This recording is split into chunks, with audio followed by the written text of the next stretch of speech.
ತಮಗೊಂದು ಸುಸಜ್ಜಿತವಾದ ರಸ್ತೆ ನಿರ್ಮಿಸಿಕೊಡಿ ಎಂದು ಈ ದಲಿತ ಕಾಲೋನಿ ನಿವಾಸಿಗಳು ಪ್ರತಿ ಗ್ರಾಮ ಸಭೆಯಲ್ಲೂ ಬೇಡಿಕೆ ಇಡುತ್ತಲೇ ಬಂದಿದ್ದಾರೆ. ಇವರ ಬೇಡಿಕೆಗೆ ಸ್ಪಂದಿಸಿ ಸಮಾಜ ಕಲ್ಯಾಣ ಇಲಾಖೆಯಿಂದ ಈ ಕೇರಿಗೊಂದು ಸುಸಜ್ಜಿತವಾದ ಕಾಂಕ್ರೀಟ್ ರಸ್ತೆಯನ್ನು ನಿರ್ಮಾಣವಾಯಿತು. ಆದರೆ ರಸ್ತೆ ನಿರ್ಮಾಣಗೊಂಡ ಕೇವಲ 4 ತಿಂಗಳುಗಳಲ್ಲಿ ಕಾಂಕ್ರೀಟ್ ರಸ್ತೆಯ ಕಾಮಗಾರಿಯ ನಿಜ ಬಣ್ಣ ಬಯಲಾಗಿದೆ. ಅಷ್ಟಕ್ಕೂ ಏನಿದು ವರದಿ ಅಂತೀರಾ? ಈ ಕುರಿತಾದ ಒಂದು ಸ್ಪೆಷಲ್ ರಿಪೋರ್ಟ್ ಇಲ್ಲಿದೆ ನೋಡಿ.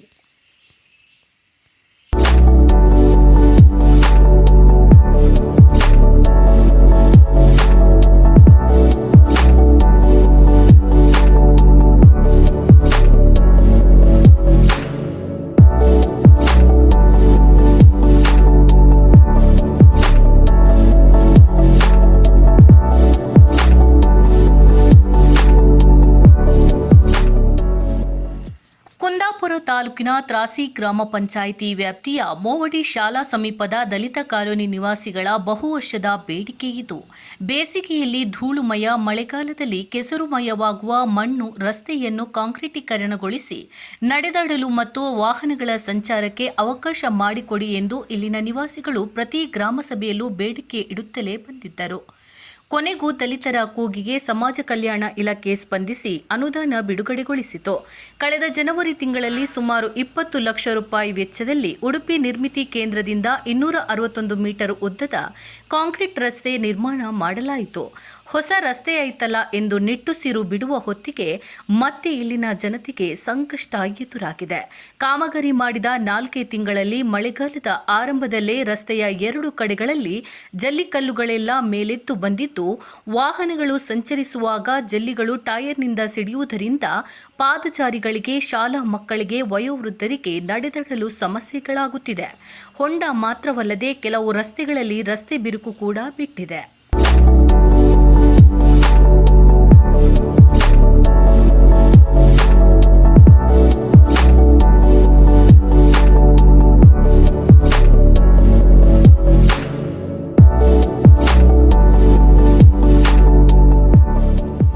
ಇನ್ನು ರಸ್ತೆ ಕಾಮಗಾರಿಯ ವಿರುದ್ಧ ಆರಂಭದಿಂದಲೂ ಇಲ್ಲಿನ ನಿವಾಸಿಗಳು ಧ್ವನಿ ಎತ್ತಿದ್ದು, ಸಂಬಂಧಪಟ್ಟ ಗುತ್ತಿಗೆದಾರರನ್ನು ಪ್ರಶ್ನಿಸಿ ಕಳಪೆ ಕಾಮಗಾರಿ ನಡೆಸದೆ ವೈಜ್ಞಾನಿಕವಾಗಿ ರಸ್ತೆ ನಿರ್ಮಾಣ ಮಾಡಲು ಆಗ್ರಹಿಸಿದ್ದರು.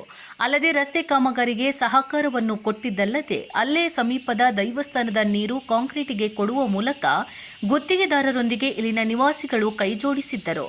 ಕಳಪೆ ಕಾಮಗಾರಿ ನಡೆಸಲು ಮುಂದಾದಾಗೆಲ್ಲ ಸ್ಥಳದಲ್ಲಿ ನಿಂತು ಎಚ್ಚರಿಸುತ್ತಿದ್ದ ಸ್ಥಳೀಯರಿಗೆ ಏನೇನೋ ಸಬೂಬು ಕೊಟ್ಟು ಕಾಮಗಾರಿ ಮುಗಿಸಿ ಹೋಗಿದ್ದಾರೆ ಎಂದು ಸ್ಥಳೀಯ ದಲಿತ ನಿವಾಸಿಗಳು ಆರೋಪಿಸಿದ್ದಾರೆ. ಸರ್, ಇದು ದಲಿತ ಕಾಲೋನಿ ರೋಡ್ ಸರ್. ಇದು ಸುಮಾರು ನಾವೊಂದು 3-4 ವರ್ಷದಿಂದ ರೋಡಿಗಾಗಿ ಬೇಡಿಕೆ ಇಟ್ಟಿಟ್ಟು ಆಮೇಲೆ ಪಂಚಾಯತ್ನವ್ರು ಅದಕ್ಕೊಂದು ಸಪೋರ್ಟ್ ಮಾಡಿ ಒಂದು ನಮ್ಮ SC ಫಂಡಿಂದ ಒಂದು ರೋಡಿಗೆ ಇದು ಮಾಡಿದ್ದೆ ಸರ್.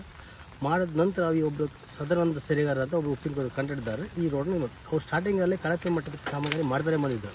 ನಾವು ಸ್ಟಾರ್ಟಿಂಗ್ ಅವ್ರಿಗೆ ಎಚ್ಚರಿಸ್ತಾ ಬಂದಿತ್ತು, ಯಾಕಂದರೆ ಈ ಥರ ಮಾಡಿದ್ರೆ ಆಗೋದಿಲ್ಲ, ನೀವು ಮಾಡಿದ್ರೆ ನೀಟಾಗಿ ಮಾಡಿ, ಇಲ್ಲಾಂದ್ರೆ ಈ ಕೆಲಸ ಮಾಡೋದೇ ಬೇಡ, ಬೇಕಾದ್ರೆ ನಮ್ಮ ಮೊದಲಿರೋ ರಸ್ತೆ ಮಣ್ಣು ರಸ್ತೆ ಹೇಗಿತ್ತು ಹಾಗೆ ಇದ್ರೆ ತೊಂದರೆ ಇಲ್ಲ ಅನ್ನೋದು 2-3 ಸಲ ಹೇಳಿತ್ತು.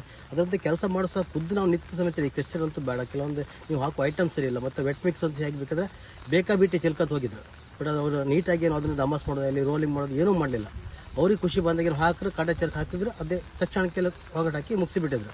ಅದು ಹಾಕಿ ಸರ್ 4 ತಿಂಗಳಾಗಲಿಲ್ಲ. ಈ ರೋಡಿನ ಅವಸ್ಥೆ ಈಗ ನೀವೇ ನೋಡ್ತಿದ್ರಿ, ಹೌದಾ? ಇದು ಇಲ್ಲಂತಲ್ಲ, ಮುಂದೆ ಸಹ ಆ ಥರ ಟರ್ನಲ್ ಆಗಿದೆ, ಅಲ್ಲೂ 2-3 ಕಡೆ ಕ್ರ್ಯಾಕು ಸಹ ಬಂದಿದೆ. ನಾವು ಅವರಿಗೆ ಪುನಃ ಎಚ್ಚರಿಸಿದ್ರು, ಒಂದ್ಸಲ ಬಂದು ಹೋಗಿ ಸರ್ ಅಂತ ಹೇಳಿದ್ರು.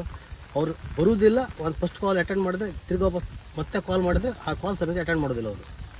ಅವ್ರಿಗೆ ನಾವು ಒಂದು ಸುಮಾರು ಸಲ ಪಂಚಾಯತ್ ಅಲ್ಲಿ ಹೇಳಿಸಿತ್ತು, ಮತ್ತು ನಾವು ಲೋಕಲ್ ಸುಮಾರು ಸಲ ಕಾಲ್ ಮಾಡಿತ್ತು. ಮನೆ ಹತ್ರ ಸಹ ಹೋಗಿದ್ದೆ ಒಂದ್ಸಲ ಅವರಿಗೆ ಉಪ್ಪಿನಕೋದು ನಾನೇ ಖುದ್ದು ಮನೆ ಹತ್ರ ಹೋಗಿ ಕೇಳಿದಾಗ ಇಲ್ಲ ಬರ್ತೀನಿ ನಾನು, ಅವ್ರು ಯಾರು ಪೊಂಗೋಳಿ ಯಾರು ಒಬ್ಬರು ಕಳಿಸ್ತೀನಿ ನಾನು, ಅದು ಮಾತಾಡ್ತಾರೆ ಹಾಗೆ ಹೀಗೆ ಅಂತ ಹೇಳಿದ್ರು. ಅದ್ರ ನಂತರ ಹೇಳಿ ಒಂದು ಹೆಚ್ಚು ಕಮ್ಮಿ ಒಂದು 4 ವಾರ ಆಗಿದೆ.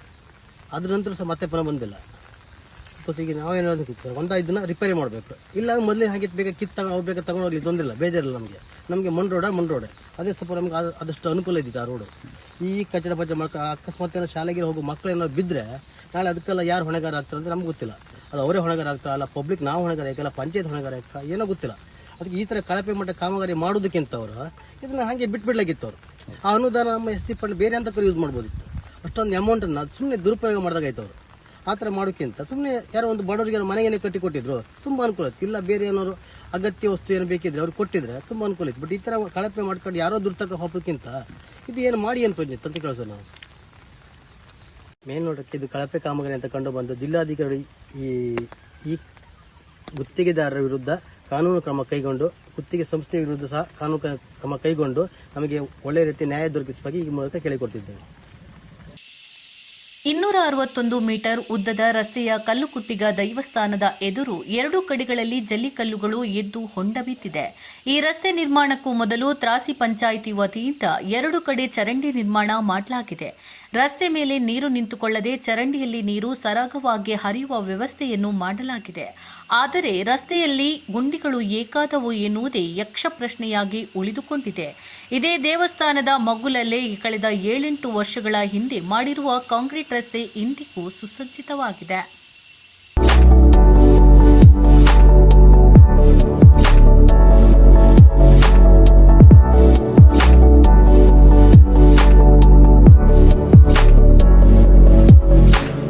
ಕಾರ್ಕಳ ಪರಶುರಾಮ ಮೂರ್ತಿಯ ಅವ್ಯವಹಾರದ ಕುರಿತಂತೆ ತೂಗುಗತಿಯಲ್ಲಿರುವ ನಿರ್ಮಿತಿ ಕೇಂದ್ರ ಇದೀಗ ದಲಿತ ಕಾಲೋನಿ ರಸ್ತೆ ನಿರ್ಮಾಣದಲ್ಲಿ ಮತ್ತೊಂದು ಸಂಕಷ್ಟಕ್ಕೆ ಸಿಲುಕಿಕೊಂಡಿದೆ.